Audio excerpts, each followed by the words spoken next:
Kabupaten Kepulauan Tanimbar, saya hanya mempertegas poin-poin substansi yang menjadi aspirasi kami pada kesempatan yang luar biasa. Pertama, kami Aliansi Tanimbar Raya hadir di hadapan institusi penegak hukum, dalam hal ini Kejaksaan Negeri Kabupaten Kepulauan Tanimbar, bukan sekedar datang dengan retorika, Bapak Ibu. Kami bukan datang dengan retorika. Kami bukan mendalilkan data yang prematur atau fakta yang tidak dapat dibuktikan. Perlu diketahui sebelum saya masuk pada substansi, kami sudah melakukan investigasi internal. Kami sudah melakukan pengkajian internal. Kami sudah memantau dinamika publik yang hari ini sangat serius membahas tentang isu yang sangat krusial hari ini adalah UP3. UP3, hutan pihak ketiga, yang dimana hari ini telah dieksekusi atau telah ditransaksikan dari transisi pejabat sebelumnya, kedua, dan bahkan sekarang Bupati Kepulauan Tanimbar yang secara jabatannya telah didefinitif. Poin kami, Bapak PLH, satu, kami tidak menggugat putusan perdata yang dari Mahkamah Agung yang sudah bersifat ingkrah van gewezen atau telah berkekuatan hukum tetap dan mengikat. Kami cukup paham hukum meskipun kami masyarakat biasa. Kami tidak gubris, tolong dicatat. Kami tidak protes putusan yang sudah final. Tetapi kenapa kita angkat isu ini? Ini menjadi pertanyaan. Kenapa kita angkat isu ini? Perlu diketahui Bapak, ada dugaan tindak pidana korupsi dan ada dugaan abuse of power, penyalahgunaan kewenangan yang dilakukan oleh pemerintahan sebelumnya, pejabat dalam tanda petik dan pejabat pimpinan hari ini. Oleh karena itu, tuntutan kita hari ini melalui representatif institusi Kejaksaan Republik Indonesia, dalam hal ini adalah Kejaksaan Negeri Kabupaten Kepulauan Tanimbar. Ini merupakan atensi, catat, ini merupakan atensi dan perlu untuk disikapi secara serius. Kami minta Kejaksaan tolong pantau mekanisme transaksi UP3. Itu poin kami. Tolong pantau dan ambil langkah hukum terhadap mekanisme pembayaran hutang pihak ketiga. Poin kami di situ. Jangan dipremi. Poin kami di situ. Jadinya, apa argumentasi kita?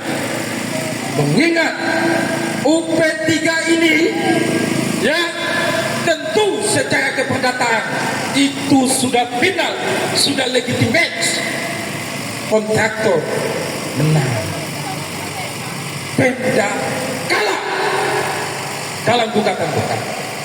Tetapi ini berkaitan dengan anggaran negara, ini berkaitan dengan uang rakyat, bukan uang individu, bukan uang personal, bukan uang segelompok oligarki, tapi ini adalah uang rakyat.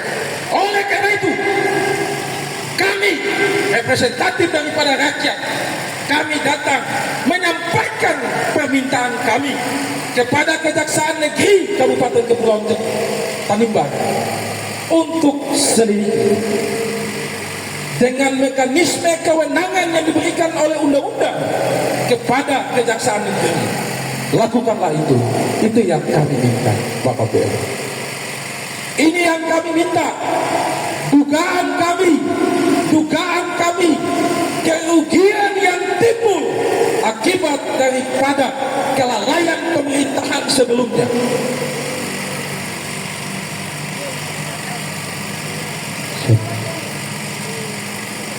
kelalaian daripada pemerintah sebelumnya menimbulkan beban jumbo keuangan daerah. Ini beban jumbo.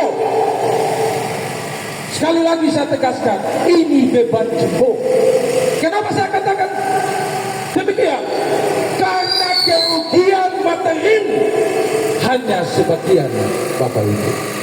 Kerugian material hanya sebagian, tetapi terjadinya bengkakan anggaran kerugian yang telah diklaim, yang didalilkan oleh Kemenang. Oleh karena itu, kami minta tolong telusuri ini, Bapak Kejaksaan. Kalau memang Bapak Kejaksaan tidak bisa mampu telusuri, ya, kita sepakat kawan-kawan, kita sepakat jika memang tuntutan kita dan disusul dengan laporan resmi kita tidak ada progresnya, kita sepakat kawan-kawan, copot, sepakat, copot. Kita minta tolong bekerja dengan profesional. Kami tidak mau, kami tidak inginkan terjadinya konspirasi. Ya, kita tidak inginkan terjadinya konspirasi.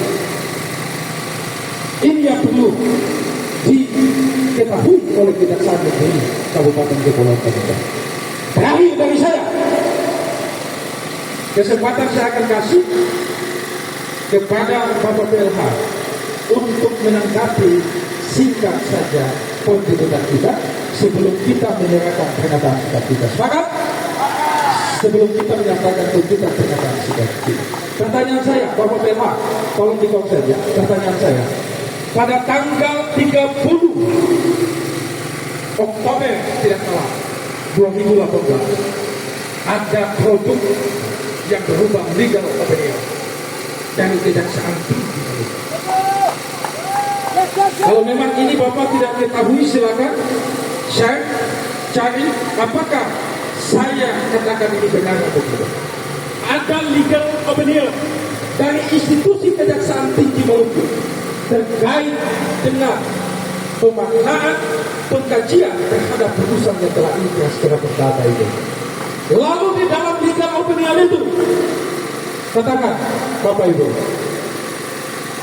pembayaran atau eksekusi hutang pihak ketiga perlu hati. Bahkan mereka mendalilkan bahwa ada bis prosedural. Mereka mendalilkan dalam legal opinion bis prosedural. Kemudian itu merupakan acuan bagi pemerintahan sebelumnya. Dalam ini adalah Bapak Petrus Pakualaman. Mereka, beliau yang meminta legal opinion dari institusi Kejaksaan Tinggi Maluku sebelum beliau ingin untuk mengeksekusi pembayaran pihak. Dan di situ Bapak Petrus Pakualaman tidak mengeksekusi Rp1 pun, kawan-kawan. Rp1 Bapak PLH tidak dieksekusi karena mengacu pada legal opinion. Kawan-kawan, kita akan bicara soal putusan yang sudah inkrah. Kita bukan orang bodoh. Kita tahu hukum. Karena perdata pidana kita tahu. Tapi ini adalah produk daripada institusi penegak hukum. Berarti ada dugaan serius dalam mekanisme pembayaran. Saya tanya mewakili rakyat, karena ini sudah cukup kontroversi di tengah publik. Pertanyaan saya, nanti kita jawab. Apakah legal opinion Kejaksaan itu mengikat bagi pelaku eksekutor ketiga adalah pemerintah daerah?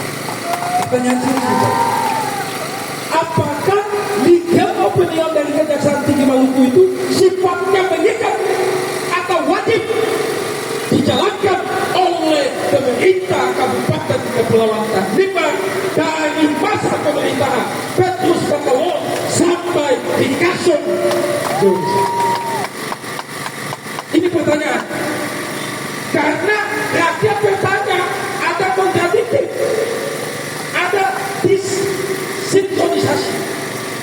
para pemerintah sebelumnya yang taat patuh terhadap legal opinion itu, sedangkan di pemerintahan pejabat dan pejabat sampai pada pimpinan yang telah dibentuk hari ini tidak patuh. Kata kasar kawan-kawan, legal opinion itu dibuang di sampah. Setuju? Setuju?